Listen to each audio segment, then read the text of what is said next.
Christmas Eve had a way of softening even the hardest men, but that night it did the opposite to him. 7 years after the divorce, Anthony DeLuca stood inside his black SUV, engine running, staring at a small house covered in warm Christmas lights.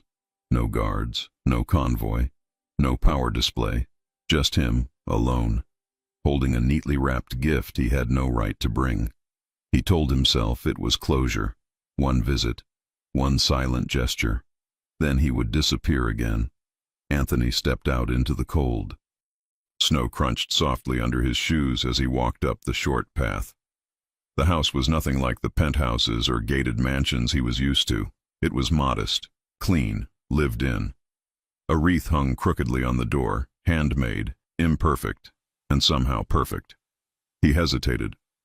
For the first time in years, the mafia boss didn't know if he should knock.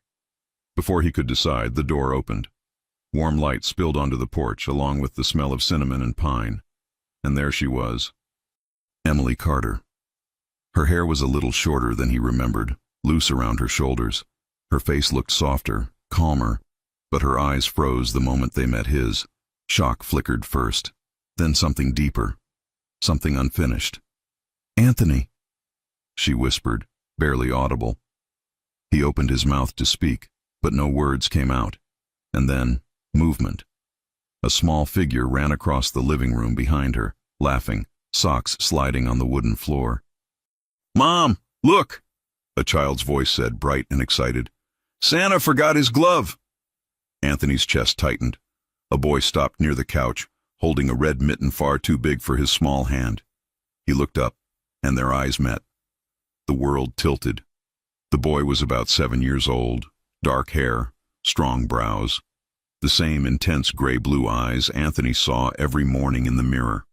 Even the way the child tilted his head, studying a stranger with cautious curiosity, it was unmistakable. Anthony didn't breathe. Emily turned slowly, her hand instinctively reaching for the boy's shoulder. Her fingers trembled. "Go wash your hands, okay?" she said quickly. "Dinner's almost ready." The boy nodded, glanced once more at Anthony, then ran down the hallway. Silence crashed into the room. Anthony swallowed hard. "How old is he?" Emily didn't answer right away. Her jaw tightened, as if bracing herself. 7, she said. The number hit him harder than any bullet ever had. 7 years. The exact amount of time since she had walked out of his life. Anthony took a step back, gripping the gift tighter.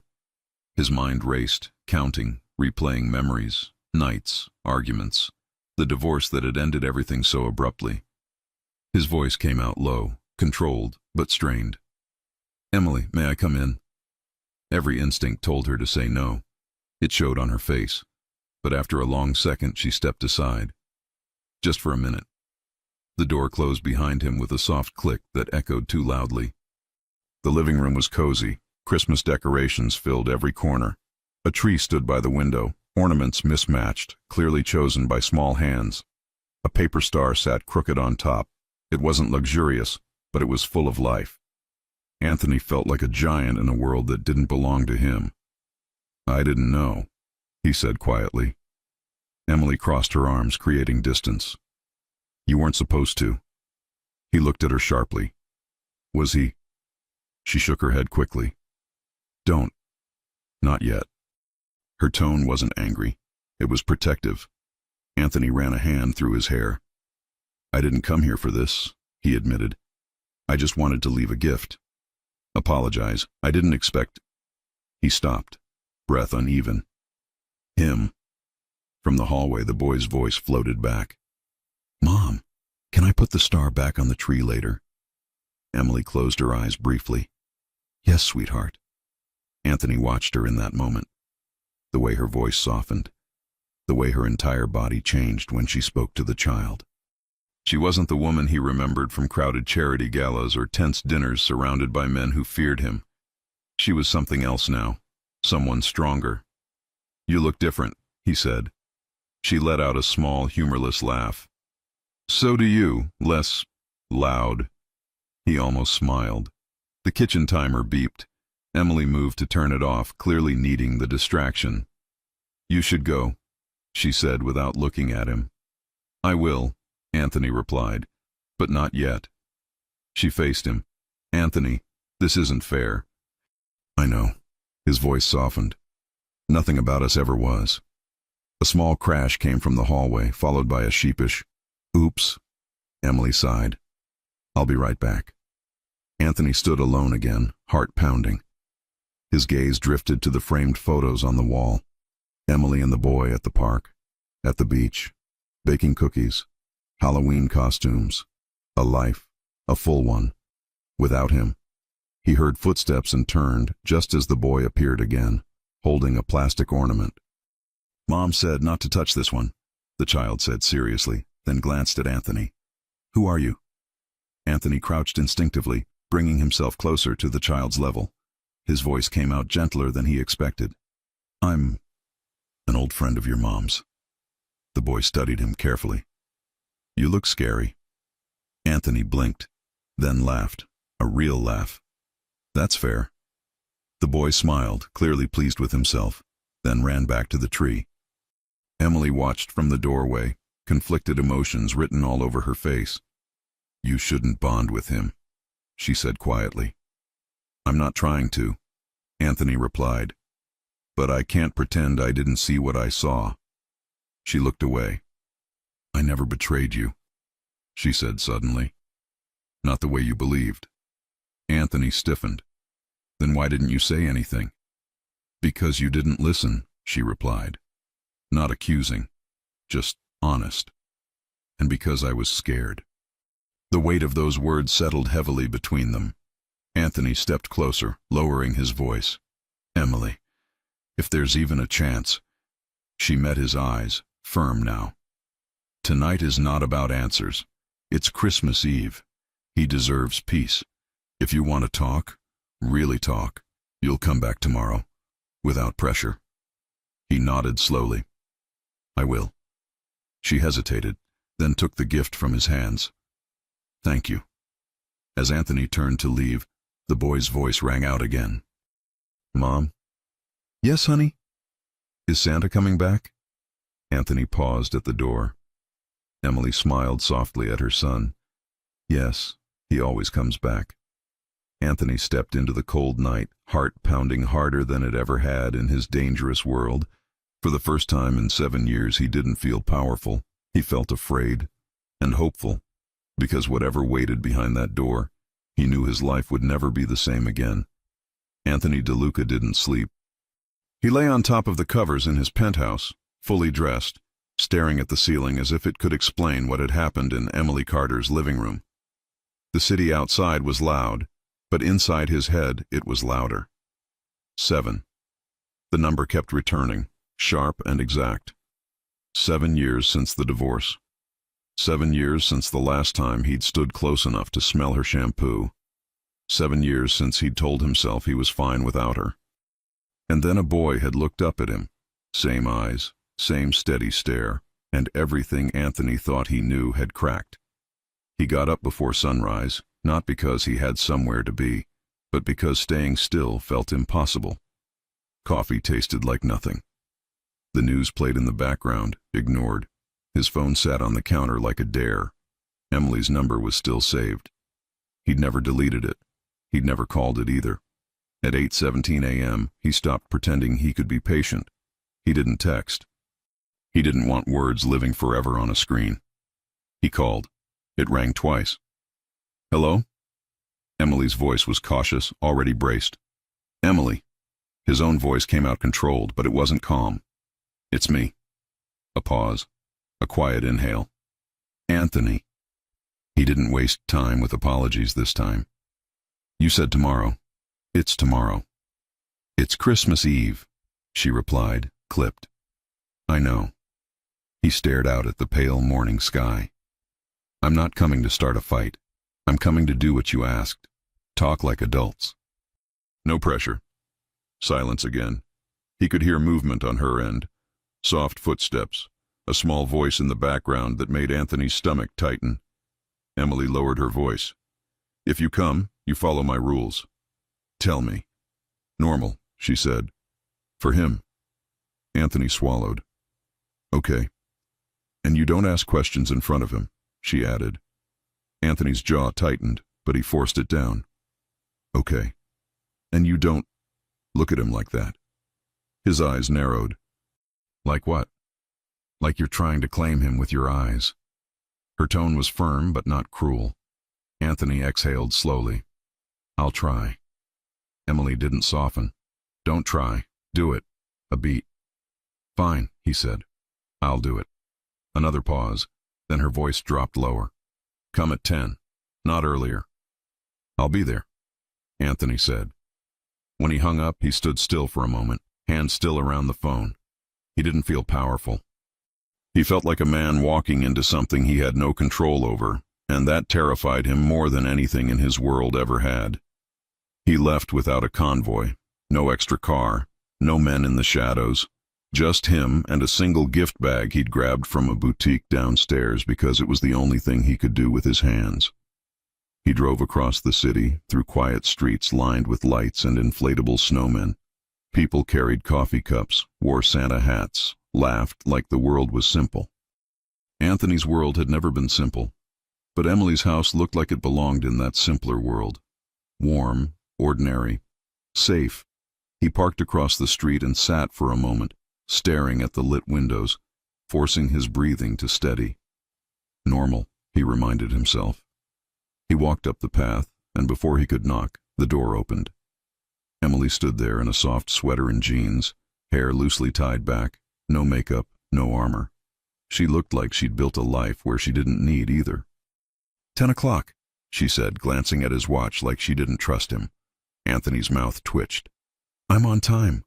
Emily stepped aside. Come in, shoes off. Anthony blinked. Shoes off? Yes, she said, as if that was the most obvious thing in the world. Noah's always on the floor. I don't need city dirt in my house. Anthony looked down at his expensive shoes like they'd personally offended her. Then he bent and took them off without complaint. Emily's eyebrows lifted slightly, like she hadn't expected him to comply. He didn't miss it. The living room smelled like cinnamon and something sweet. The Christmas tree blinked softly in the corner, decorated with paper ornaments and handmade crafts. A little train set ran in a circle at the base. Anthony's gaze flicked to the hallway, and then he heard him. Barefoot footsteps. A voice humming off-key. A boy rounded the corner holding a roll of tape in both hands, like it was important equipment. He stopped when he saw Anthony. Noah, 7 years old, hair a shade darker than Anthony's, but the same thick brows, the same eyes, gray-blue, direct, intense in a way no child should have inherited. Noah stared up at him like he was evaluating a new teacher. Anthony made himself breathe. Normal. Emily touched Noah's shoulder lightly. Noah, this is Anthony. He's an old friend. Noah kept staring. You're the scary guy. Emily's cheeks warmed. He's not scary. Noah didn't blink. He's tall. Tall is scary. Anthony crouched a little, careful not to loom. I can't fix the tall part. Noah considered him seriously. Can you fix your face? Anthony paused, then let out a quiet breath that might have been a laugh if he allowed himself. What's wrong with my face? Noah pointed at his own eyebrows and pulled them down dramatically. You look like you're thinking about taxes. Emily covered her mouth, shoulders shaking once. Anthony stared. Taxes? Noah nodded, confident. Or jail. Emily choked out a laugh. Anthony glanced at Emily, then back to Noah. I'm not thinking about taxes. Noah narrowed his eyes. Then why do you look like that? Anthony thought for a moment, then decided honesty was safer than pretending. Because I'm not good at being in houses like this. Noah's expression softened a fraction. You're not good at houses? Anthony shook his head slightly. Not the normal kind. Noah lifted the tape. We're fixing the star. It keeps falling. Anthony stood slowly. Show me. Emily's eyes widened. Anthony. Noah grabbed Anthony's sleeve like he'd known him for years. Come on. Anthony let himself be pulled because resisting felt wrong. Noah climbed onto the couch with the confidence of a kid who believed couches existed for climbing. He reached up toward the star on top of the tree, stretched, failed, then looked at Anthony like the solution was obvious. "You're tall," Noah said. Anthony stepped closer to the tree. "Careful. That's what I've been told." Noah handed him the tape. "Fix it." Anthony took the tape like it was a weapon he should respect. He leaned in, securing the star with calm precision, fingers steady. Noah watched closely. "Wow. You did it fast." Anthony pressed the tape down. "I'm good at fixing things." Noah tilted his head.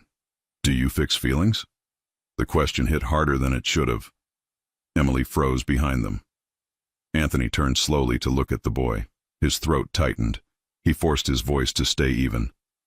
"I'm trying to." Noah nodded like that answer made sense. "Okay." Emily exhaled quietly, almost like she'd been holding her breath. Anthony turned back to the tree, keeping his hands busy. "There, the star won't fall now." Noah clapped once. "Victory." Emily crossed her arms, trying to look stern. "You can't just recruit him into home repairs." Noah looked at her like she was the unreasonable one. "He's tall. We're using his talents." Anthony's mouth twitched. "It's a fair strategy." Emily gave Anthony a look that said, "Don't encourage him." Anthony couldn't help it. He lifted his hands slightly in surrender. "I'm not encouraging. I'm participating." Noah grinned. "See? He's learning houses." Emily sighed, but her eyes softened for a split second before she caught herself. "Kitchen," she said briskly. "We're making cookies." Noah brightened instantly. "Cookies!" Anthony followed at a respectful distance, pretending his heart wasn't pounding. In the kitchen, Emily set out bowls and ingredients with practiced speed. Noah pulled on a reindeer apron. It hung crooked on his small frame. He looked at Anthony. "Do you have an apron?" Anthony stared. "I don't." Emily opened a drawer and tossed him a plain one. "Put it on." Anthony caught it, almost offended by how casual she was with commanding him. He tied it around his waist and immediately did it wrong. Noah watched, then shook his head like a disappointed manager. "No." Anthony blinked. "No?" Noah walked up and grabbed the strings, tightening them properly. "There." Anthony held still like a statue while a 7-year-old fixed him. Emily's lips pressed together as if she was fighting a smile. "He's right. You did it wrong." Anthony looked at her. "I noticed." Noah handed Emily a measuring cup like he was running an operation. "Mom does the eggs, I do the sugar. Anthony does the stirring." Anthony nodded slowly. "Understood." Emily raised an eyebrow at Noah. "Since when are you the boss?" Noah pointed at his apron. "I have uniform authority." Emily muttered, "He gets that from someone." But her eyes flicked briefly to Anthony when she said it, and the air shifted. Anthony said nothing. He didn't want to give his voice too much power in this room. Noah dumped sugar into the bowl. Half landed inside. The rest dusted the counter like snow. Emily inhaled. "Noah." Noah stared at the sugar like it had betrayed him. It jumped. Anthony picked up a cloth without being asked and wiped the counter. "Sugar doesn't jump. It waits for you to mess up." Noah gasped. "That's rude." Anthony shrugged slightly. "It's honest." Noah looked at Emily. "He's mean." Emily didn't miss a beat. "He's realistic." Noah narrowed his eyes. "This kitchen is hostile." Anthony looked at him seriously. "Then we negotiate peace." Noah considered. "Okay, I want 2 cookies before dinner." Emily snapped. "No." Noah pointed at Anthony. "Judge." Anthony paused like he was actually thinking. 1 cookie. Noah's face lit up. "He's fair." Emily stared at Anthony. "You're siding with him?" Anthony kept his tone calm. "I'm compromising." Emily shook her head, but she was smiling despite herself, and the sight of her smile hit Anthony like a memory he wasn't ready for. Noah mixed with wild enthusiasm. Emily cracked eggs, added vanilla, and tried to keep the chaos contained. Anthony stirred slowly, steady hands doing their best with a task that shouldn't matter, but somehow did, because it was normal. Because it was something Emily had been doing without him for 7 years. Noah reached for the spoon. "Taste test," Emily said. 1. Noah dipped the spoon into the dough and immediately offered it to Anthony like it was a ceremonial offering. Try. Anthony hesitated, then leaned in and tasted. His eyebrows lifted slightly. Noah watched him like a judge again. Well? Anthony swallowed. Good. Noah grinned. We're talented. Emily corrected. He means you're messy. Noah ignored her and leaned closer to Anthony. Do you live in a big house? Anthony glanced at Emily, then back to Noah. Yes. Noah's eyes widened. Does it have a slide? Anthony blinked. A slide? Noah nodded eagerly. From your room to the kitchen. Emily pinched the bridge of her nose. Noah. Anthony's mouth twitched. No slide. Noah looked genuinely disappointed. Then what's the point? Emily laughed out loud, quick, surprised, and Anthony's gaze snapped to her. He hadn't heard that sound in years. For a second she looked like the woman he used to know, the one who laughed with her whole face. Then she caught herself and looked away, focusing on the cookie tray like it had offended her. Emily slid the tray into the oven and set the timer. Her hands moved with purpose. Her voice stayed practical. We're going to Grandma's later. Noah's excited. I want no tension. Noah yelled from the living room. I am very excited. Emily called back. Inside voice. Noah replied. This is my inside voice. Anthony let out a quiet breath that might have been laughter. Emily glanced at him. Don't laugh. Anthony lifted a hand slightly. I didn't. Emily narrowed her eyes. Your face did. Anthony nodded slowly, as if accepting defeat. Fine. The timer ticked. The kitchen warmed. Noah ran in and out, grabbing sprinkles, arguing that red sprinkles were stronger than green ones. Emily corrected him. Anthony listened like he was learning a new language. At some point, Noah brought in a snow globe and shook it violently. Emily warned. Careful. Noah ignored her. Look, tiny city. He held it out to Anthony. Do you have a city? Anthony stared at the snow globe, then at Noah. Not in a globe. Noah frowned. That's sad. Anthony replied, dead serious. It is. Noah nodded, satisfied. You should get one. Emily couldn't stop herself. She laughed again, softer this time. Anthony looked at her like he wanted to hold that sound in his hands. When Noah disappeared again, Emily finally turned to Anthony, lowering her voice. You're doing okay. Anthony's eyes held hers. I'm trying. Emily's expression sharpened. Don't try, remember? Anthony gave a small nod. I'm doing. Emily studied him, suspicious of how easy he made it look. But Anthony wasn't relaxed. His body was controlled, yes, but there was a tightness under it, like he was holding back a storm of questions. Emily leaned against the counter. You're not allowed to ask. Anthony's jaw flexed. I know. Say it, Emily insisted. Anthony met her eyes. I won't ask in front of him. Emily's shoulders eased slightly. Good. Anthony's voice dropped quieter. But you were going to tell me tonight. Emily's stomach tightened. Yes. The simple word felt like stepping onto thin ice. Noah ran back in, holding a roll of ribbon, and promptly tripped over it. He caught himself at the last second and declared, I meant to do that. Emily said, Sure. Noah pointed at Anthony. Did you see my rescue move? Anthony nodded solemnly. Very impressive. Noah leaned in closer. You should clap. Anthony clapped once, slow and serious. Noah beamed like he'd won an award. Emily watched them and felt her chest ache with something she didn't want to name. Because Anthony didn't look like he was acting. He looked like he was trying to fit himself into a picture he had missed. And a dangerous part of Emily wanted to let him. By afternoon, the house was full of small, ordinary moments that somehow felt huge. Noah insisted Anthony help him build a tiny cookie village on a plate. Anthony placed gumdrops with the careful precision of a man signing contracts. Noah approved each placement with intense seriousness. Emily washed dishes, pretending she wasn't watching. When the cookies cooled, Noah forced Anthony to taste one and rate it. Anthony said, 10. Noah narrowed his eyes. That's too easy. You have to say why. Anthony paused. Because it tastes like Christmas. Noah stared for a beat, then whispered dramatically, That was beautiful. Emily rolled her eyes, but her lips curved. Noah insisted on playing Christmas music. He danced badly on purpose and tried to teach Anthony.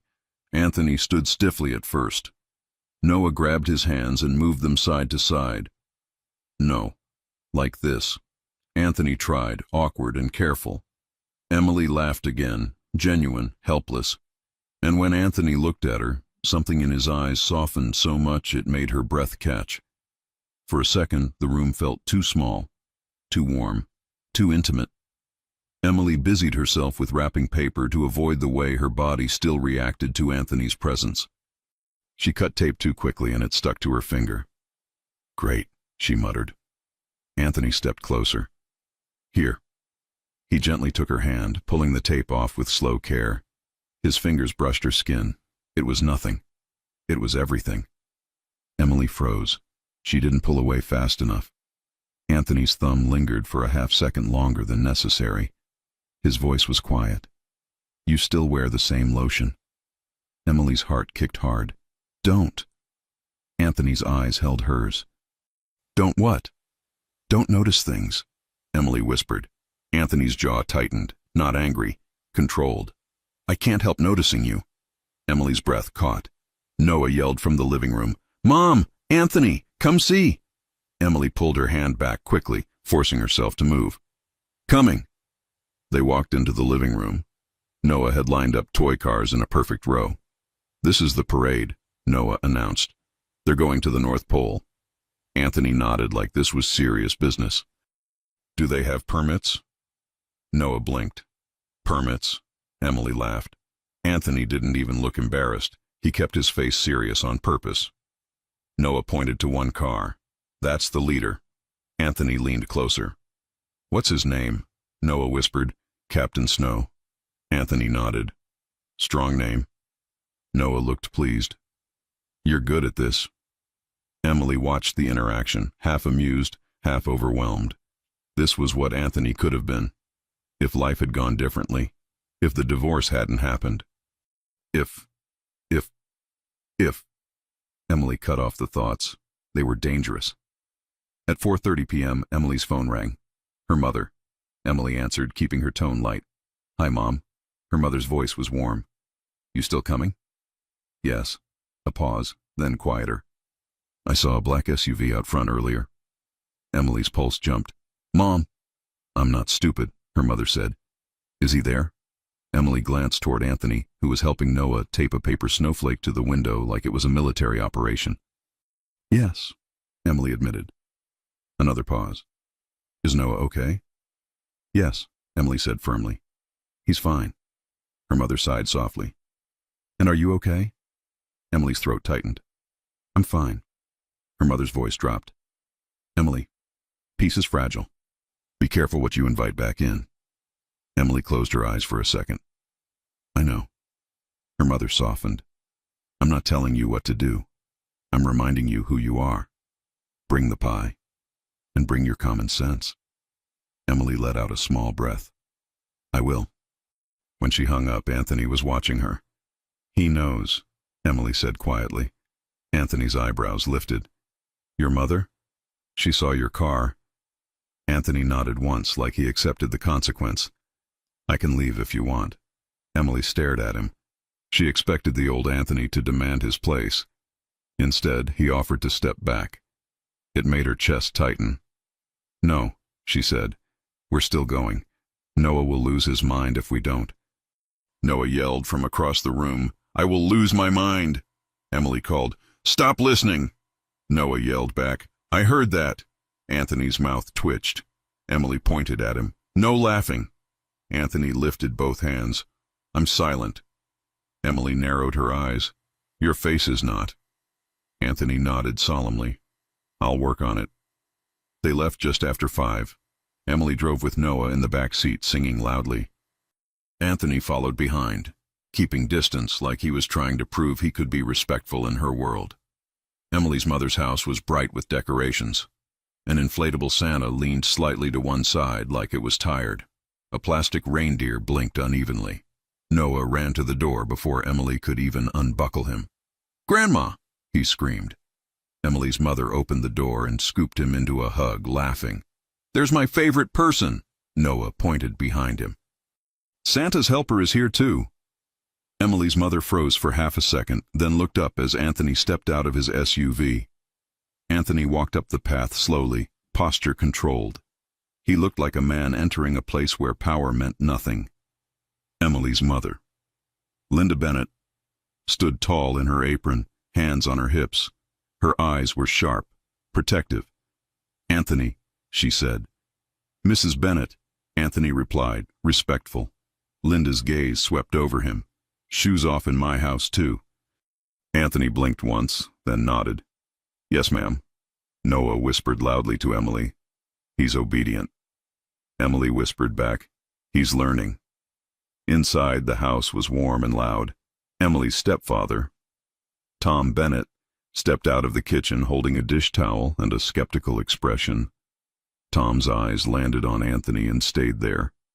"Anthony," Tom said, calm but guarded. "Tom," Anthony replied. Tom looked at Emily briefly, then back at Anthony. "Didn't expect to see you." Anthony didn't flinch. "Neither did I." Noah ran in between them like a referee. "We brought cookies and a pie, and Anthony fixed the star." Linda looked at Anthony sharply. "You fixed the star?" Anthony nodded once. "Yes." Linda stared for a beat, then said, "Well, that star's been falling for 2 weeks, so thank you." Anthony blinked like he hadn't expected gratitude. "You're welcome." Dinner prep turned into controlled chaos. Linda gave instructions. Tom pretended he wasn't watching Anthony. Noah narrated everything like it was a documentary. Anthony offered to carry dishes. Linda hesitated, then handed him a tray like she was testing him. Anthony carried it carefully. No attitude. Tom watched closely. Noah ran up to Anthony and whispered, "Grandpa doesn't trust you." Anthony replied quietly, "That's fair." Noah nodded. "You have to earn it."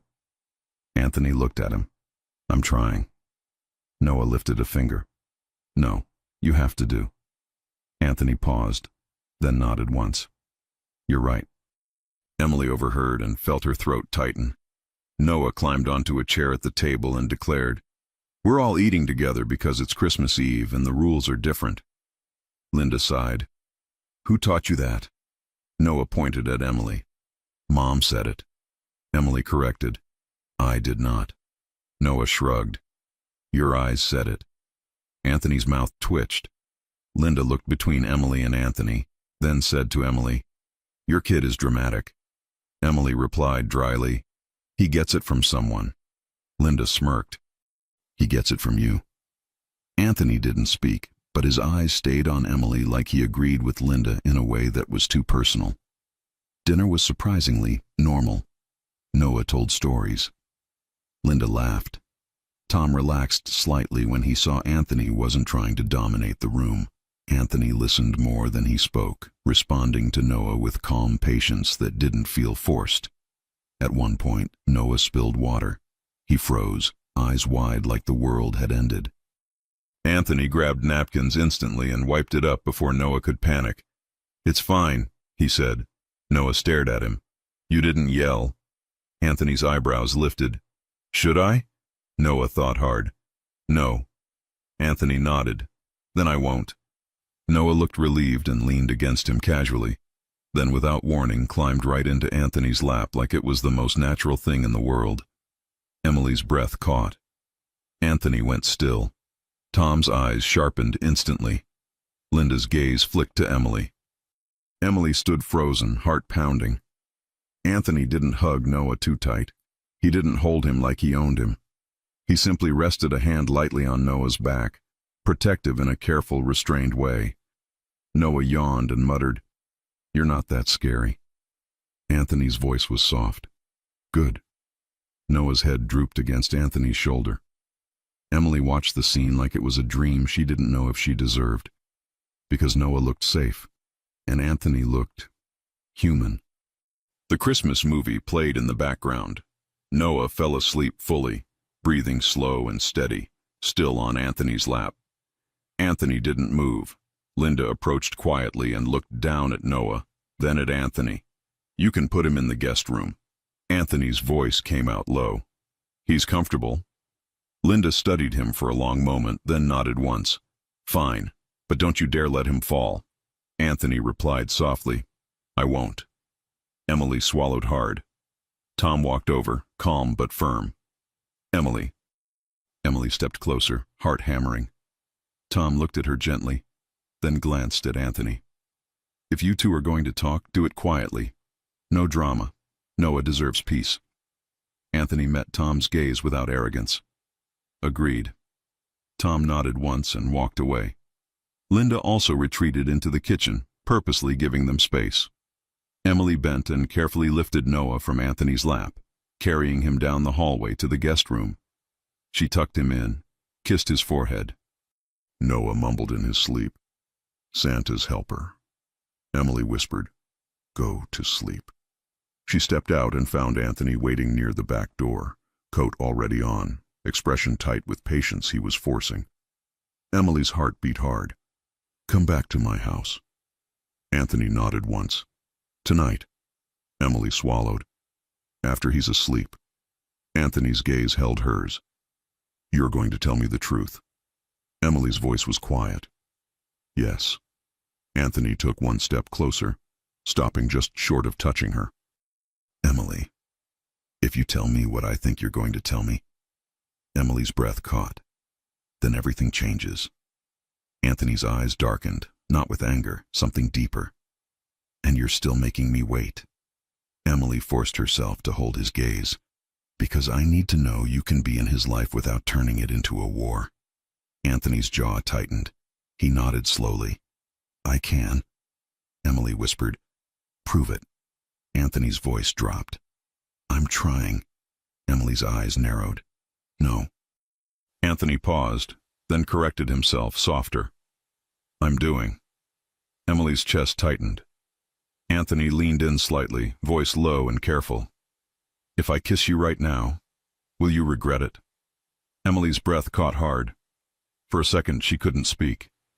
And that silence was the most dangerous thing between them. She stepped back first, not because she didn't want it, because she wanted it too much. "Come," she said, voice tight. "We're going. Before I change my mind about letting you back into my house." Anthony's eyes held hers for a beat longer than necessary. Then he nodded once. And as they walked out into the cold night together, Emily felt it, clear and unavoidable. Tonight wasn't just a conversation. Tonight was the moment she would say the truth out loud. And Anthony DeLuca would decide what kind of man he was going to be after he heard it. Emily's house felt different at night.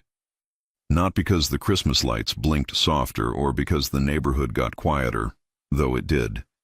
It felt different because Anthony DeLuca stood inside it again, near her coat rack, watching Emily lock the door like he was trying to memorize every detail of a life he'd never been allowed to touch. Noah was asleep in the guest room at Linda's house. Emily had carried him to the car with a blanket wrapped around him like a burrito, and Noah had mumbled "Santa's helper" the whole way home. Anthony had followed behind in silence, hands tight on the steering wheel, jaw set like he was holding his entire world still. Now, back in the living room, the quiet was louder than any argument. Emily took a breath and gestured toward the couch. "Sit." Anthony didn't sit right away. He looked toward the hallway, as if he expected Noah to run out again and save them from whatever this was. Then he finally lowered himself onto the couch, careful, like even the cushions might judge him. Emily didn't sit beside him. She stayed standing for a moment, arms crossed, facing the tree instead of him. It was a tactic. If she looked into his eyes for too long, she might lose control of her own voice. Anthony spoke first, low and restrained. "He fell asleep on me." Emily nodded once, still not turning. "He falls asleep on anyone who stays still long enough." Anthony's mouth twitched, but he didn't smile. "So you're saying I'm furniture?" Emily finally looked at him. I'm saying Noah is easy to love. The words landed sharply, even though she hadn't meant them as a weapon. Anthony's gaze dropped for a second, then came back up. You did it alone. Emily swallowed. Yes. Silence returned, thick and heavy. Emily moved toward the kitchen, not because she needed anything, but because she needed motion. She grabbed 2 glasses and filled them with water, hands steady even though her heart wasn't. Anthony watched her. You're stalling. Emily set the glasses on the coffee table and sat in the armchair across from him, putting distance between them on purpose. I'm breathing. Anthony nodded once. Okay. Emily exhaled slowly. Before we talk about him, I need you to understand something.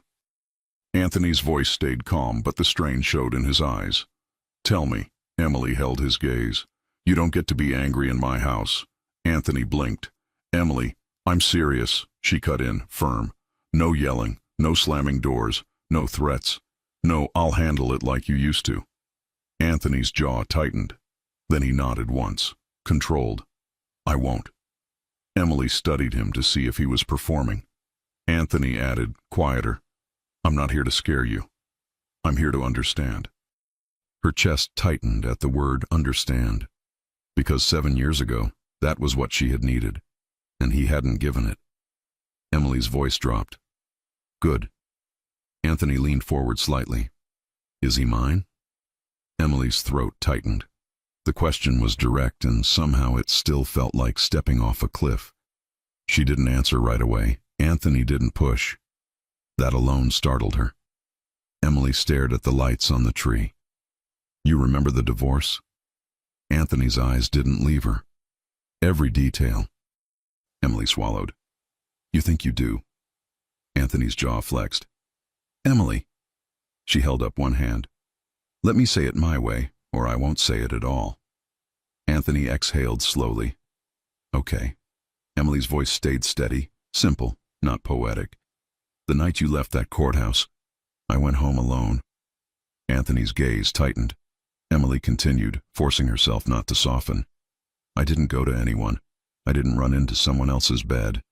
I didn't do anything you accused me of. Anthony's eyes flickered. I never... You did, Emily said, not loud, just clear. You didn't say the words, but you believed them. You looked at me like I was dirty. Anthony's expression shifted with pain. He didn't deny it. Emily's hands clenched around her own knees. 3 days after the divorce, I got sick in the morning. Anthony went perfectly still. Emily watched his face tighten, like the pieces were assembling against his will. I didn't want to believe it, she went on. I took a test, then another. Then I went to a clinic because I thought maybe I was mistaken. Anthony's voice came out rougher than before. And you weren't. Emily shook her head once. No.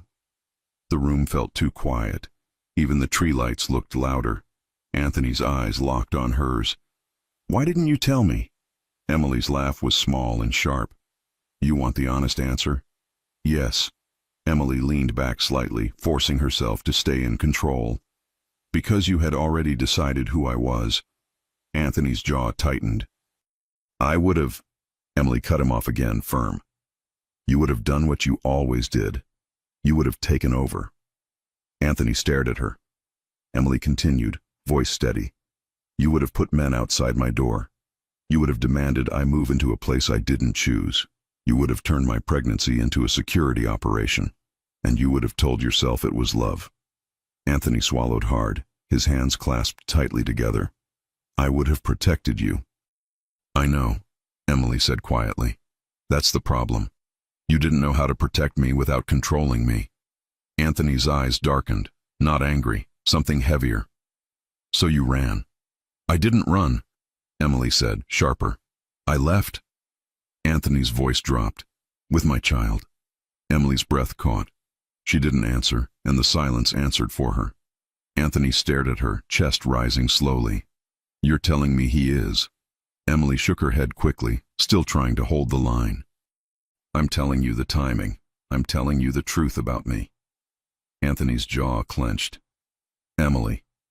Her voice softened, but she kept it firm. I never slept with anyone else while we were together. I never cheated. That part is simple. Anthony's eyes flickered like a man hearing air after drowning.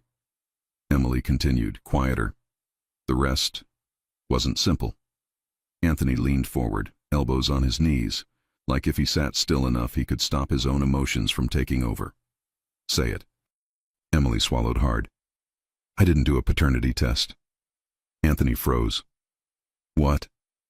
Emily's cheeks warmed with defensive frustration. Don't say it like that. How else am I supposed to? Anthony stopped himself. He closed his eyes for a second, taking a slow breath, and when he opened them, his voice was controlled again. Why didn't you do it? Emily's shoulders lifted slightly. Because I didn't need a paper to tell me what my eyes already told me. He's yours. Anthony's breath caught.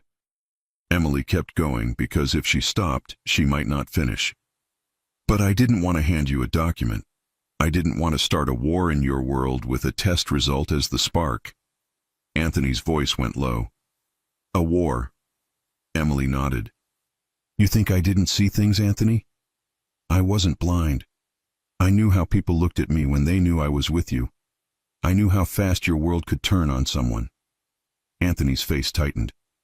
No one would have touched you. Emily laughed softly, no humor. You don't get it. Sometimes people don't touch you. They touch everything around you. Your job, your friends, your family. They make your life small until you can't breathe. Anthony stared at her, silent. Emily's voice dropped. I wanted Noah to have a life where the biggest emergency was spilled water and too much frosting. Anthony swallowed hard. So you chose a smaller life. Emily nodded. A safer one. Anthony's eyes flicked toward the hallway, toward Noah's room in her house. And did you love him alone for 7 years? Emily's chest tightened. Yes. Anthony's voice cracked slightly, almost imperceptible. Did he ever ask about his father? Emily stared at the tree for a second, because looking at Anthony felt dangerous. Yes. Anthony's hands tightened together. What did you tell him? Emily's throat tightened. That his dad wasn't ready, that sometimes adults make mistakes, that it wasn't his fault. Anthony flinched like the words hit somewhere tender. Emily added softer. He's smart. He stopped asking after a while. Anthony's eyes lowered. Because he assumed the answer.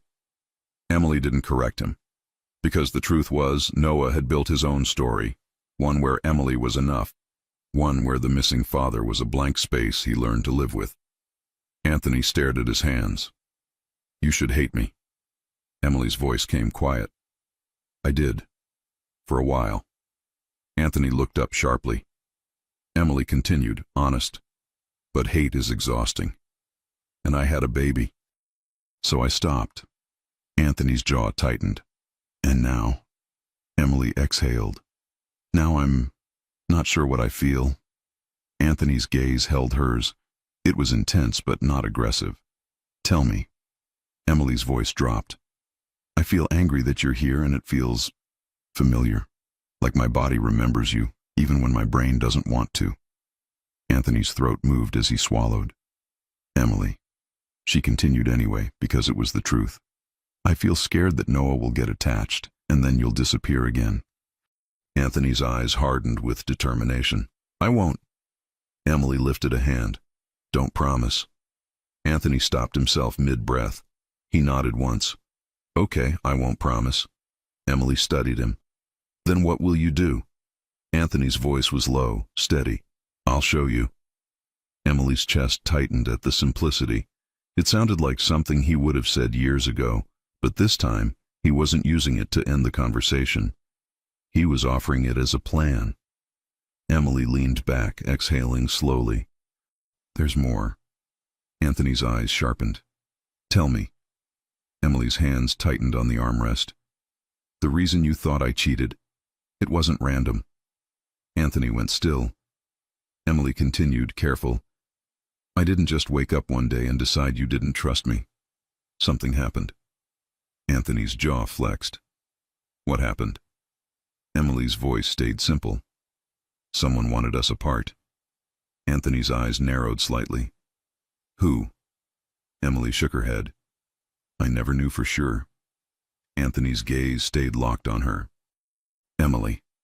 She forced herself to keep going. I had a friend back then, a woman from one of the charity events. She was always around, always smiling too much. Anthony's face tightened, as if he already knew the name she hadn't said. Emily continued. She showed me photos, messages, something that looked like proof. Anthony's voice went colder. Of you. Emily nodded. Of you, with someone else. Anthony froze. Emily's voice stayed steady. I didn't believe it at first. But the timing. The way you were gone. The way you came home exhausted and distant.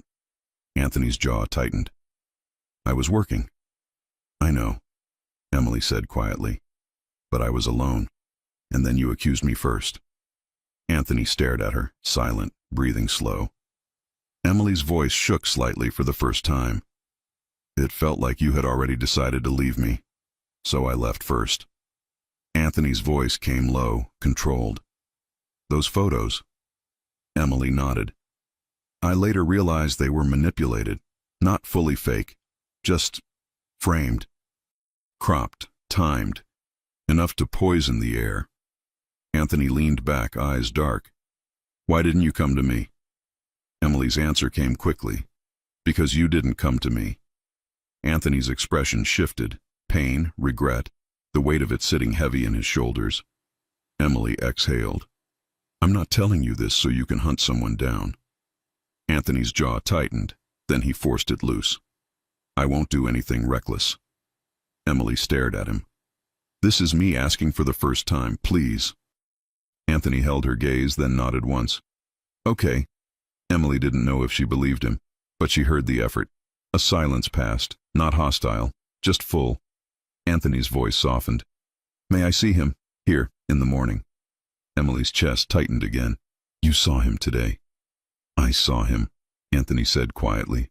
I didn't know him. Emily swallowed. The request was simple, reasonable, and still terrifying. She didn't answer fast enough. Anthony added, gentle but firm, Emily, I'm not asking to take him. I'm asking to be near him. Emily's breath caught. She looked toward the hallway, toward Noah's door. The thought of Noah waking up to Anthony in the kitchen felt like a dream and a threat at the same time. Emily whispered, He wakes up early. Anthony's mouth twitched slightly. So do I. Emily let out a small, reluctant breath that might have been a laugh. He'll ask you questions. Anthony's gaze warmed a fraction. Then I'll answer them. Emily stared at him. What will you tell him? Anthony's voice went quiet. The truth, the simplest one. Emily's throat tightened. Which is? Anthony looked toward Noah's door, then back at Emily, eyes steady. That I should have been here. Emily's eyes stung. She looked away quickly, blinking it back. You can't say that to him. Anthony's gaze stayed calm. Then tell me what I can say. Emily swallowed, forcing herself to be practical. You can say you're a friend, for now. Anthony nodded slowly. For now. He said it like he would accept the limit, but not let it be the final shape of things. Emily stood abruptly, needing motion again. You should go. Anthony didn't move right away. Emily. She turned to him. Anthony's voice was lower, softer, and it slid under her defenses in a way she hated. Do you still want me? Emily's breath caught. She hated the question, because it didn't belong in this conversation, and because it belonged in every conversation they'd ever had. She forced herself to answer honestly, without giving him too much. I want what I used to have. Anthony's eyes held hers. We can't go back. I know, Emily whispered. Anthony stood slowly, and for a second the room felt smaller. He didn't touch her. He didn't corner her. He simply stopped close enough that she could smell him, clean, warm, familiar. Anthony's voice dropped. Then we go forward. Emily's pulse thudded hard. She should have stepped back, She should have ended it. Instead, she stayed still. Anthony's hand lifted, hesitated, then gently brushed a loose strand of hair away from her face. The touch was light, respectful, but it sent heat through her anyway. Emily's voice came out quiet. "Anthony." He looked at her like he was asking permission without words. Emily's breath shook slightly. Then from the hallway, a soft noise, Noah shifting in his sleep, pulled reality back in. Emily stepped away, heart pounding. "Go." Anthony's jaw tightened, but he nodded. "Okay." He moved toward the door, then paused with his hand on the knob. Without turning around, he said, "Tomorrow morning, can I bring breakfast?" Emily blinked, caught off guard. "Breakfast." Anthony's voice stayed calm. "Pancakes, eggs, something normal." Emily stared at his back. The mafia boss offering pancakes like an apology. It was so absurd it almost made her smile. Almost. Emily answered carefully. "Noah likes pancakes." Anthony nodded once. "Then pancakes." He opened the door, cold air rushing in, then looked back at her one last time. His eyes were steady, serious. "Emily," he said softly, "if he is mine, I'm not leaving again." Emily's chest tightened. She whispered, "Don't promise." Anthony held her gaze. "Then watch what I do." And then he stepped out into the night, leaving Emily standing in her living room with the tree lights blinking, her heart racing, and one terrifying question circling in her mind. When Noah wakes up tomorrow, what will he see in Anthony's face? And will that be enough to change everything again? Morning came early in Emily's house, the way it always did, quiet for exactly 3 minutes, then loud. Noah's feet padded down the hallway, then stopped. He stood in front of the Christmas tree like he was checking if it had moved overnight. He leaned closer to the star Anthony had taped, eyes narrowed in suspicion. "It's still up," Noah whispered, impressed. From the kitchen, Emily heard the small voice and smiled to herself, until her phone buzzed, a single text. "Anthony, outside, pancakes, no pressure." Emily's stomach tightened automatically. She stared at the screen, then at the clock. 7:12 a.m. He really meant early. She took a slow breath, walked to the front window, and saw him standing on the porch holding 2 paper bags, dressed in a dark coat, hair neat, face serious as always, except his eyes looked different, less cold, more careful. Emily opened the door a few inches. "You didn't have to." Anthony held up the bag like evidence. "I said pancakes." Emily's eyes flicked down. The smell hit her instantly. Warm butter, syrup, coffee. Noah appeared behind her like a tiny shadow. "Is that Santa's helper?" Emily's chest tightened. "Noah." Anthony crouched slightly, as if he'd practiced it. "Good morning." Noah stared at the bags. "Are those for us or for your serious face?" Anthony paused, then said, dead serious, "Both." Noah nodded, accepting this logic. "Okay, come in. Shoes off." Anthony blinked. "Shoes off," he repeated. Noah pointed at the floor like it was law. "House rules." Anthony glanced at Emily. Emily tried to look stern. "He's not wrong." Anthony bent and removed his shoes without comment. Noah watched, pleased. "That's better," Noah said. "Now you look less like taxes." Anthony's mouth twitched. "I'm improving." Noah walked ahead like a tour guide. "Kitchen is there, tree is there. My room is not for grown-ups." Emily whispered to Anthony as they followed. "He's been like this since birth." Anthony's voice came low. "I can tell." In the kitchen, Emily set the bags on the counter and opened them. Pancakes, syrup, fruit, coffee. Simple, normal, and somehow emotional in a way she didn't want to admit. Noah climbed onto a chair immediately. "I want the biggest one." Emily reached for plates. "You're getting a normal one." Noah pointed at Anthony. "Judge." Anthony looked between them like this was a real court. "Medium." Noah squinted. "That's not helpful." Anthony nodded. "I'm learning compromise." Noah sighed dramatically. "Fine. Medium." Emily handed Noah a fork and sat across from him. Anthony remained standing, as if he wasn't sure where he belonged. Emily noticed and kept her voice calm. Sit. Anthony sat slowly, careful, as if he might break the chair by existing. Noah stabbed a pancake and took a bite. His eyes widened. Wow, these are dangerously good. Emily raised an eyebrow. Dangerously? Noah nodded. Like, you might eat too much and become a pancake. Anthony replied, that sounds like a peaceful way to go. Noah looked horrified. No. I need you to stay tall so you can fix the star forever. Anthony paused, then nodded once. Understood. Emily watched Anthony's face as he looked at Noah, steady, quiet, controlled. But the tenderness was there, underneath all that discipline, and it made Emily's chest ache. Noah pointed at Anthony's coffee. Do you like coffee? Anthony nodded. Yes.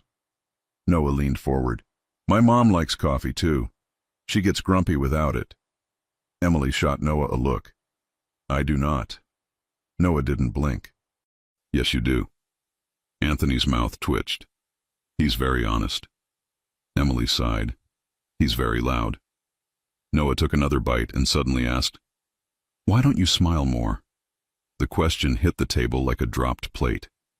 Emily froze. She forced herself to keep breathing, to keep her face neutral. Anthony didn't look at Emily right away. He looked at Noah, careful. I'm not used to it. Noah tilted his head, not used to smiling. Anthony's voice stayed steady. Not used to being in a place where it's easy. Noah thought about that, chewing slowly. Then he nodded like he understood, even if he didn't fully. You can practice here. Anthony's throat moved as he swallowed. Okay. Noah's eyebrows lifted. That was easy. Emily's grip tightened on her mug. Anthony glanced at her then, just for a second, and she saw it. Gratitude and regret tangled together. Emily looked away first. After breakfast, Noah ran to the living room to turn on Christmas music at a volume that made Emily wince. Anthony stood by the sink, quietly gathering trash and stacking plates. Emily watched him for a moment, then said low, you don't have to clean. Anthony didn't stop. I want to. Emily's voice came softer than she intended. You always wanted to fix things after you broke them. Anthony paused, still holding a plate. He didn't turn around immediately. Yes. Emily's heart thudded. She hadn't expected agreement. Anthony set the plate down and finally faced her. You told me to show you, so I'm showing you. Emily crossed her arms, not to be defensive, because her body needed a boundary. One morning doesn't erase 7 years. Anthony nodded. I know. Emily studied him, suspicious. Then why are you acting like you can walk back into this life? Anthony's voice stayed calm. I'm not walking back in. I'm stepping in slowly, the way you allow. Emily's stomach tightened at the word allow, because it sounded respectful, and that made it harder to hold her walls up. From the living room, Noah yelled, Mom, he's not dancing. Emily called back, He doesn't have to dance. Noah yelled back, Yes, he does. It's Christmas Eve. Emily sighed and looked at Anthony. He invented a holiday. Anthony's mouth twitched. He's creative. Noah appeared in the kitchen doorway, waving his arms wildly. Come on, you have to dance like this. Anthony stared at the movement like it was a complicated crime scene. Emily couldn't help it. She laughed, short and real. Anthony's gaze snapped to her laugh like it was a sound he'd been starving for. Noah grabbed Anthony's hands again and tried to force him into motion. Anthony moved stiffly, awkward, clearly terrible at it. Noah stopped and stared. You dance like a robot. Anthony replied, I'm efficient. Noah shook his head. No, you're tragic. Emily laughed again, louder. Anthony looked at her, and for a second, his serious face softened into something that almost looked like a smile. Emily's breath caught. Noah pointed. There, that. Do that again. Anthony blinked. Do what? Noah clapped. Smile. Anthony's mouth tightened like he wasn't sure how to do it on command. Emily tried to save him. Noah, don't. Noah cut in. He looks better when he smiles. Tell him. Emily froze. Anthony's eyes locked on Emily, waiting. Emily swallowed, voice quiet, honest despite herself. You do. The air shifted.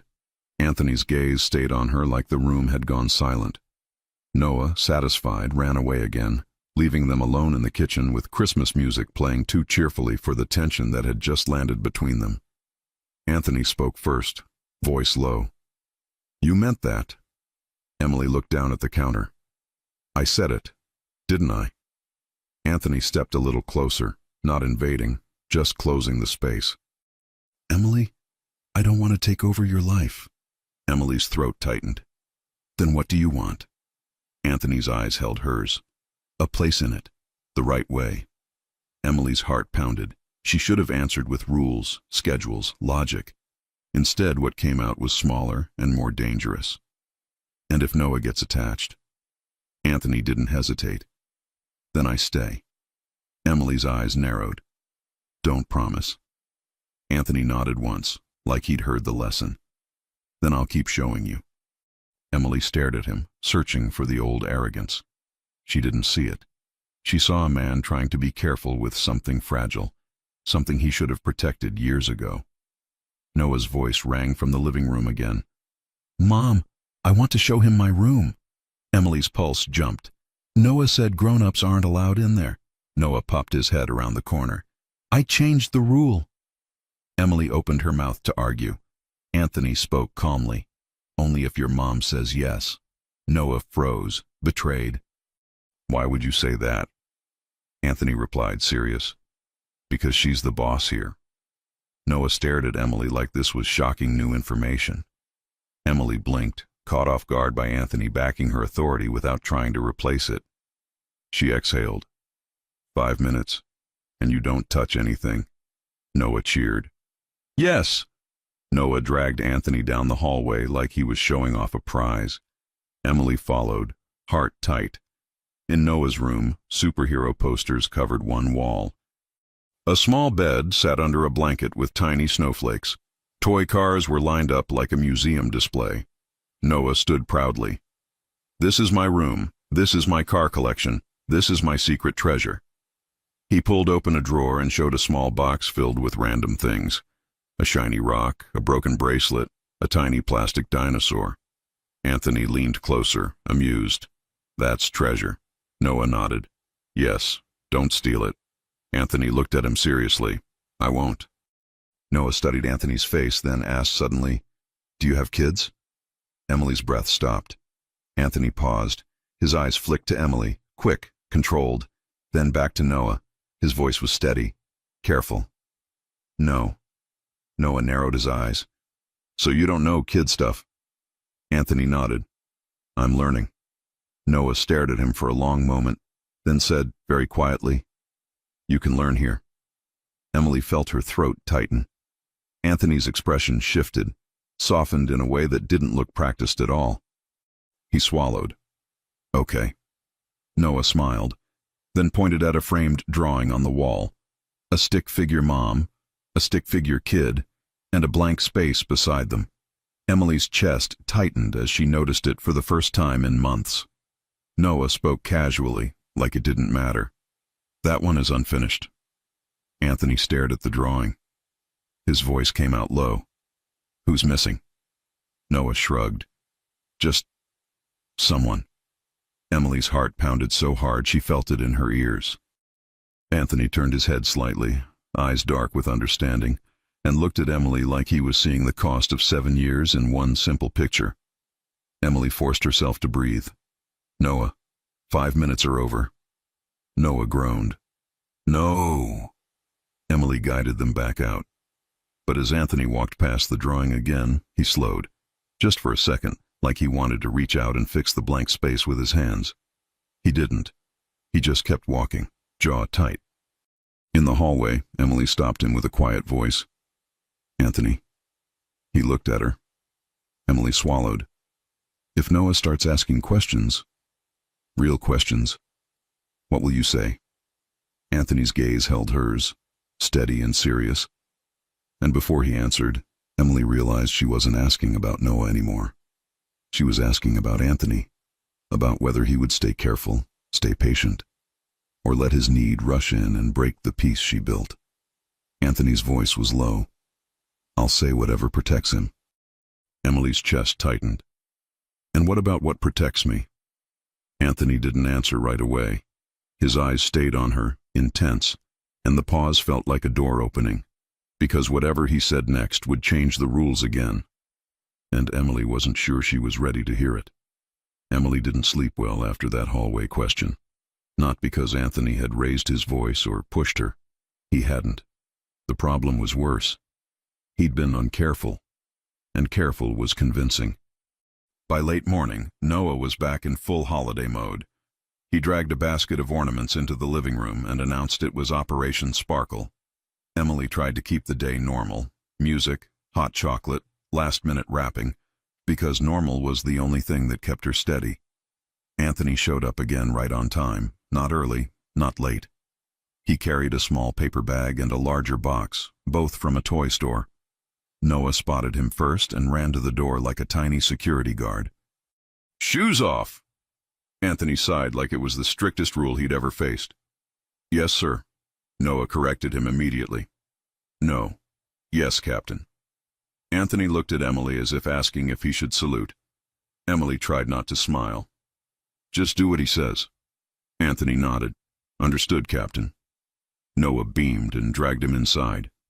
"Show me the box." Anthony set it down and opened it carefully. Inside was a snow globe, one with a small city, lights, and tiny falling snow when you shook it.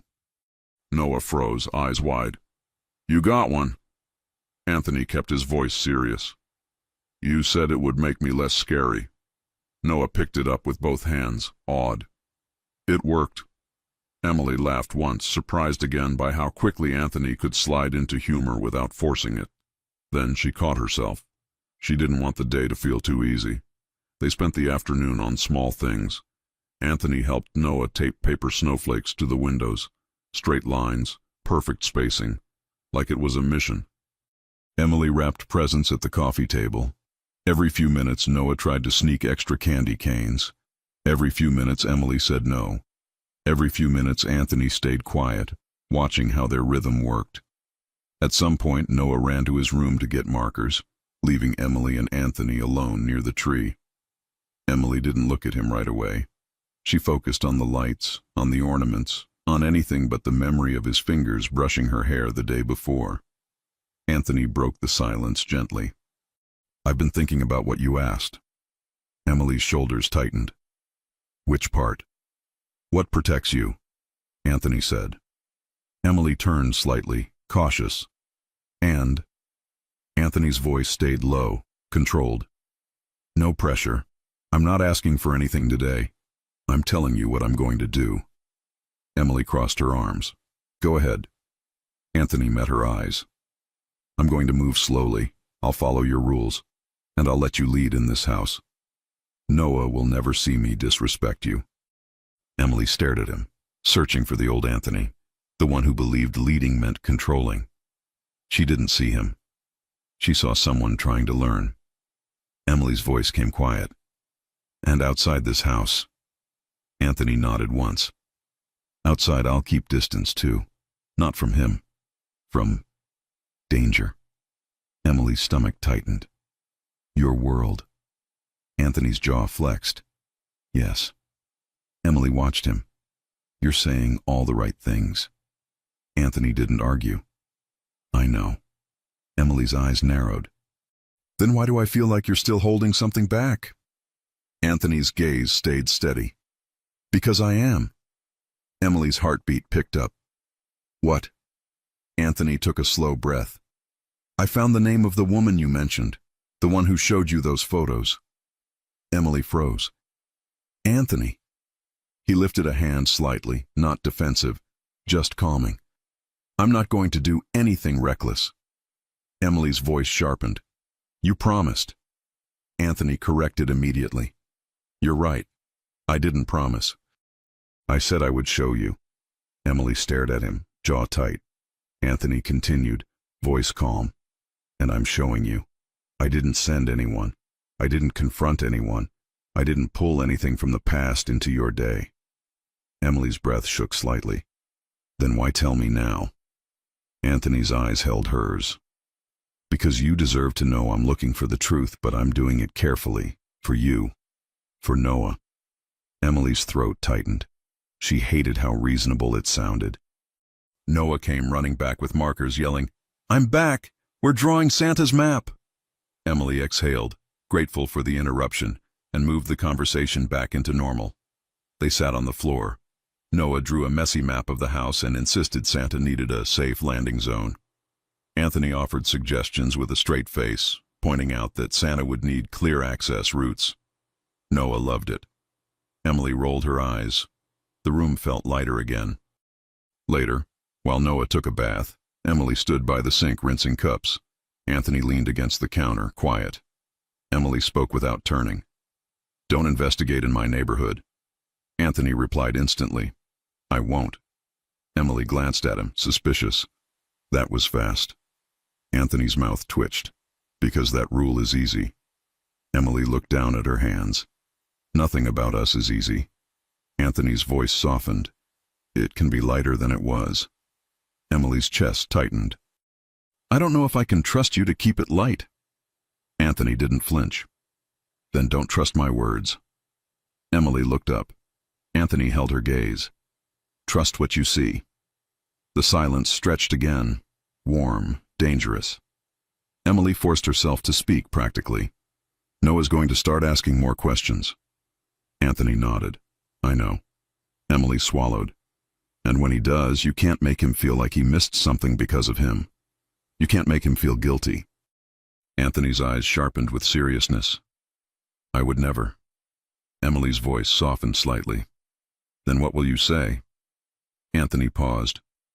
"I'll tell him I met his mom a long time ago, that I cared about her, that life got complicated, and that I'm here now."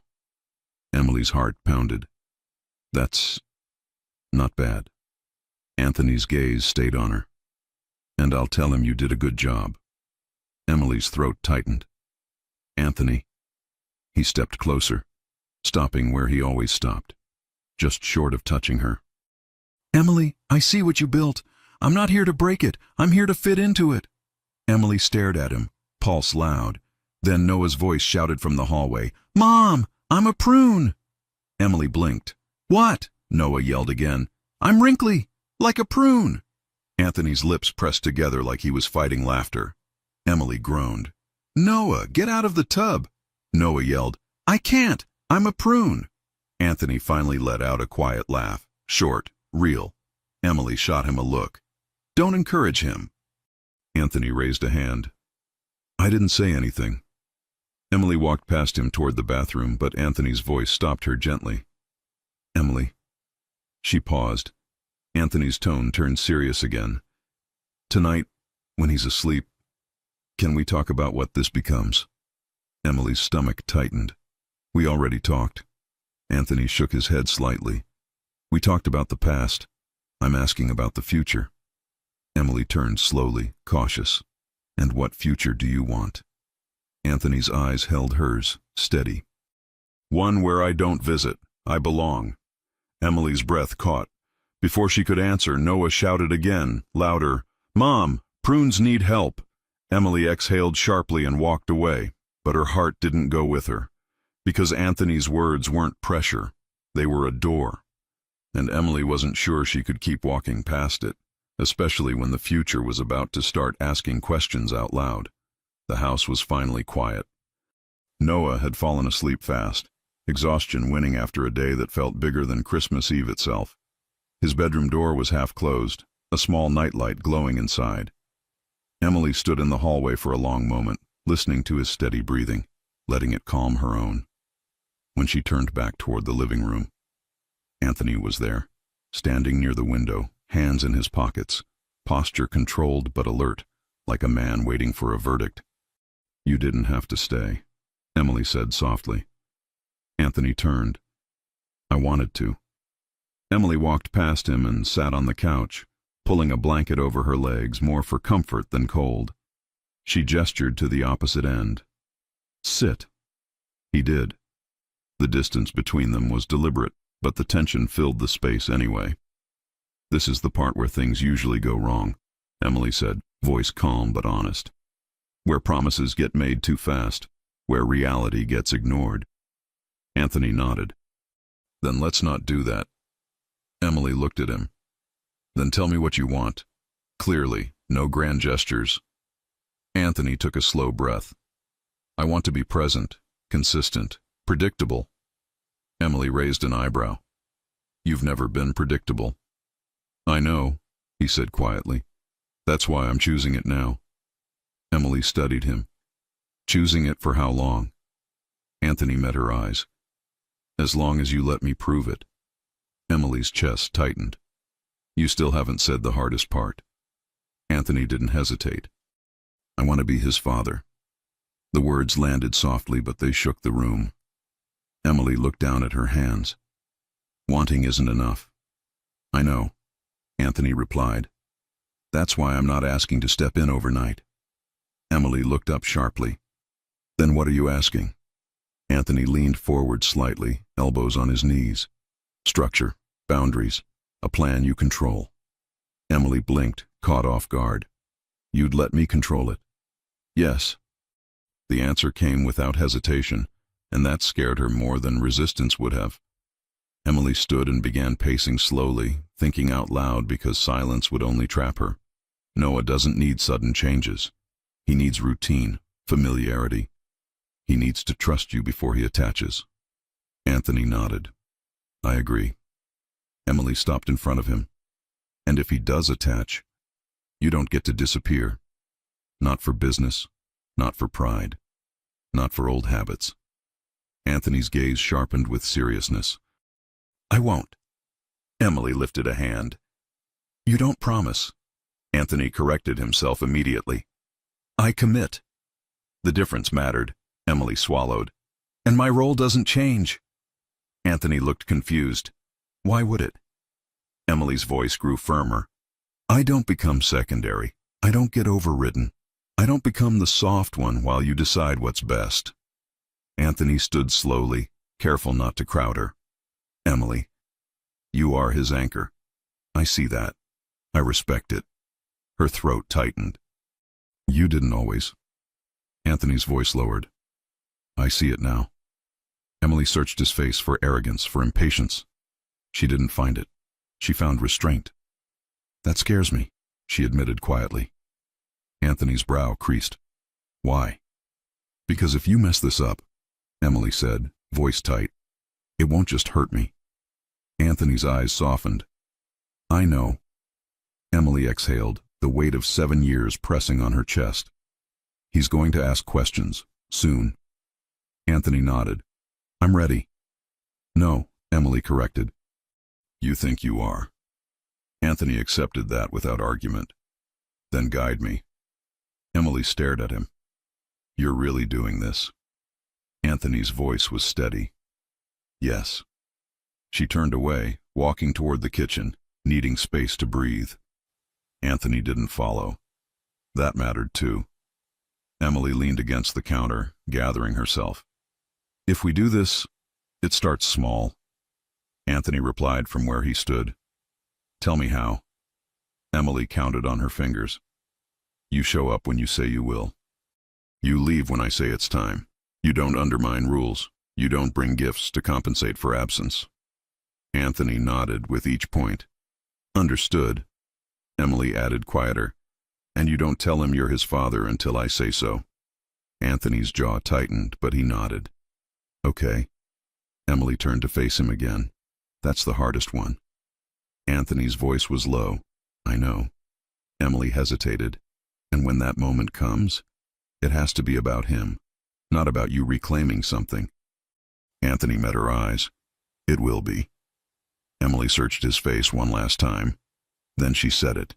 "You can come tomorrow morning." Anthony blinked. "Tomorrow." "Breakfast," Emily clarified. "Again, nothing special." Anthony's mouth twitched slightly. "Pancakes again?" Emily shrugged. "He'll expect them now." Anthony nodded. "Then pancakes." Emily watched him carefully. "You don't look relieved." Anthony exhaled slowly. Because I know this is just the beginning. Emily nodded. Good. Silence settled between them. Different now. Less sharp, more intentional. Anthony stepped closer, stopping at the familiar boundary. Emily, can I ask you something that's not about him? She hesitated, then nodded. One thing. Anthony's voice softened. Do you still see a future where we're more than this arrangement? Emily's breath caught. She answered honestly. I don't know. Anthony didn't push. That's enough for now. Emily studied him. You're changing.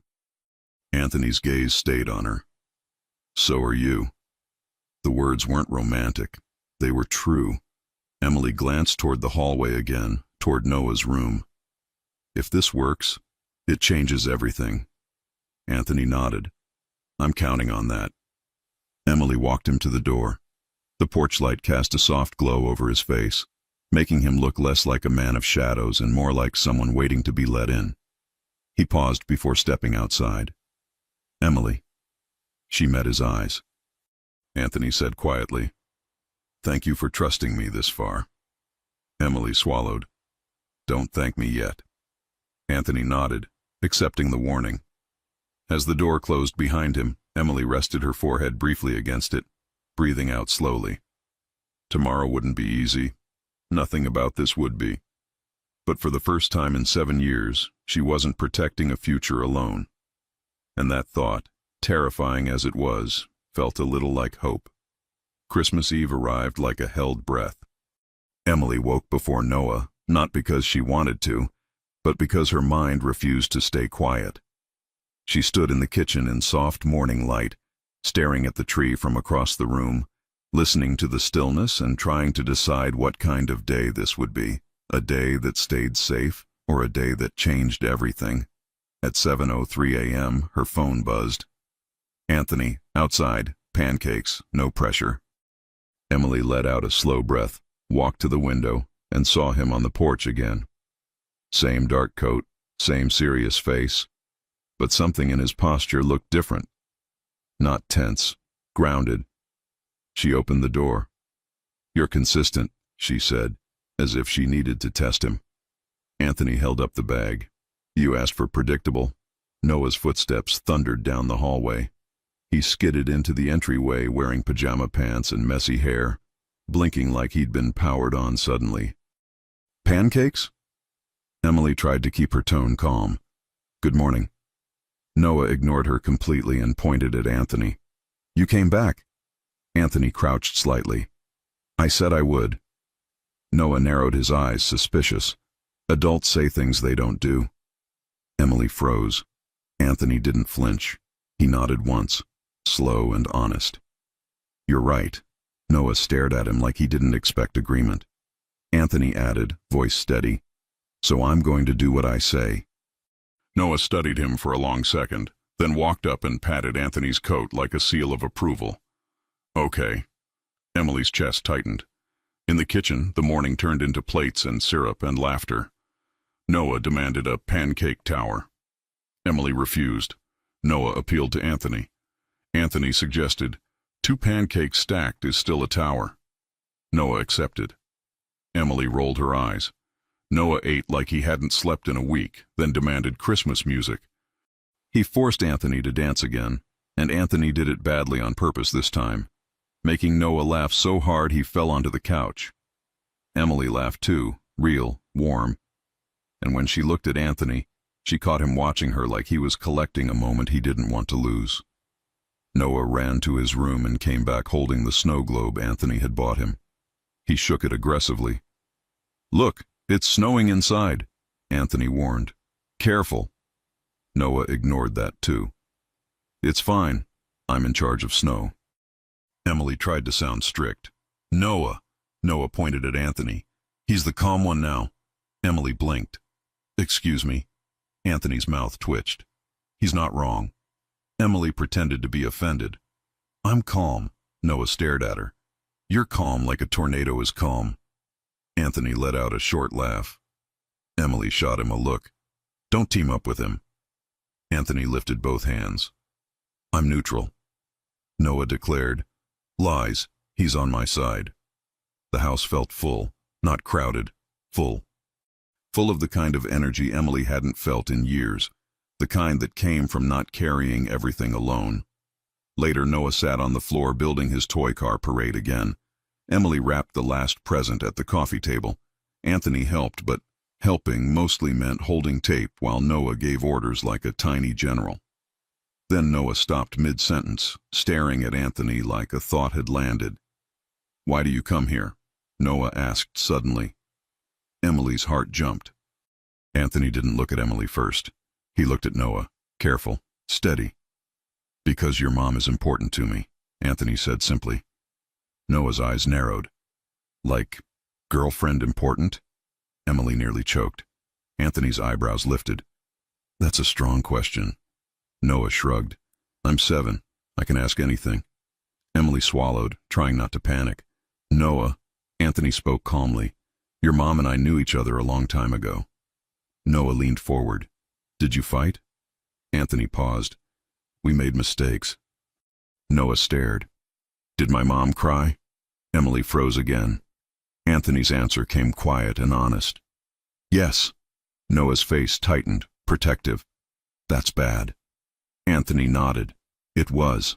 Noah asked, "Did you make her cry?" Emily's pulse hammered. Anthony didn't dodge it. He didn't excuse it. He didn't blame anyone else. He said, "Yes." Emily's throat tightened. Noah looked at Emily, then back at Anthony. "Then why are you here?" Anthony held Noah's gaze. "Because I want to do better." Noah was quiet for a moment, then asked, "Do you want to be my dad?" The room went still.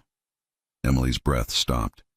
Anthony's eyes flicked to Emily, quick, asking permission without words. Emily's mind raced. It wasn't the moment she planned. It wasn't controlled. It wasn't safe. But Noah's face was open, curious, serious, and Anthony was steady. Emily swallowed and nodded once. Anthony turned back to Noah, voice low but clear. "Yes, if you'll let me." Noah stared at him for a long time.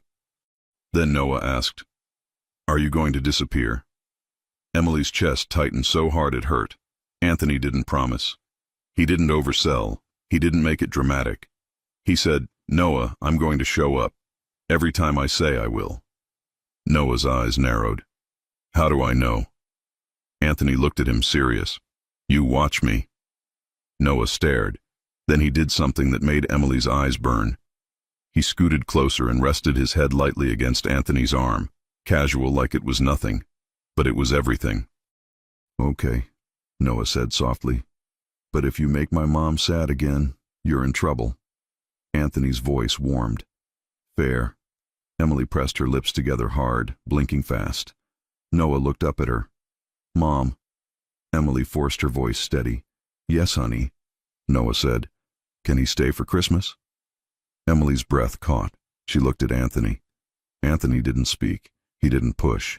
He waited, giving her the choice like she mattered more than his need. Emily swallowed. "He can stay."